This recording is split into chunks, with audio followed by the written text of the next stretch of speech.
మన వాడలో అయితే ఎన్ని బండ్లు ఉన్నాయి చూడండి మామ. ఇది అయితే రెండో పార్కింగ్. అదైతే ఫస్ట్ పార్కింగ్ అయితే చూపించాం మామ ఫస్ట్ వీడియోలో. ఇప్పుడైతే చూడండి మామ సెకండ్ వీడియోలో అయితే ఇది సెకండ్ పార్కింగ్. ఇది అన్ని నిండిపోతాయి మామ. ఇంకా టైమింగ్ కాలేదు. ఇప్పుడైతే 10:30 అవుతుంది. అందుకోసం ఇంకా బండ్లు రాలేదు మామ. 12-1 గంట వరకు ఫుల్ ఇది పార్కింగ్ ప్లేస్ అయిపోద్ది. Full parking place. ఇక్కడ సెకండ్ పార్కింగ్ మామ. ఫస్ట్ వీడియోలో చూపించాను చూడు. ఇదైతే సెకండ్ పార్కింగ్. చూడండి ఎలా ఉందో. మామూలు యాస కూడా కొద్దిగా తేడా ఉంటుంది మామ. చూడండి ఎంత బిజినెస్ చేస్తారు. ఇక్కడంతా కుర్చీలు, మ్యాట్స్ అన్నీ అమ్ముతారు మామ. చూడండి ఇక్కడైతే మన వెహికల్ అయితే ఇట్లా ఆపుతారు. ఇదైతే మా ముంగట చెరువు మా చెరువే ఇది. ఇక్కడ అన్ని చెరువులో ఆపేస్తారు మా వాళ్ళు. ఇక్కడ ప్లే గ్రౌండ్ ఉంటుంది మాకు. అక్కడనే ఆడేస్తాం. చూడండి మా ఎట్లా ఉంటుంది మాదైతే. ఇట్లా ఉంటుంది మాతో అయితే. చూడండి మా ఈ వీడియో నచ్చినట్టయితే షేర్ చేయండి మా మీ ఫ్రెండ్స్. ఒక్క వాడలో ఇన్ని బండ్లు ఉంటాయి చూడండి మా. ఎలా ఉన్నాయో కామెంట్ చేయండి.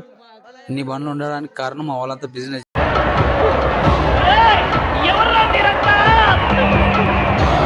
మా వాళ్ళంతా పబ్జి ప్లేయర్స్ మా. చూడండి ఎట్లా ఆడుతారు వాళ్ళైతే ఘోరంగా ఆడుతారు.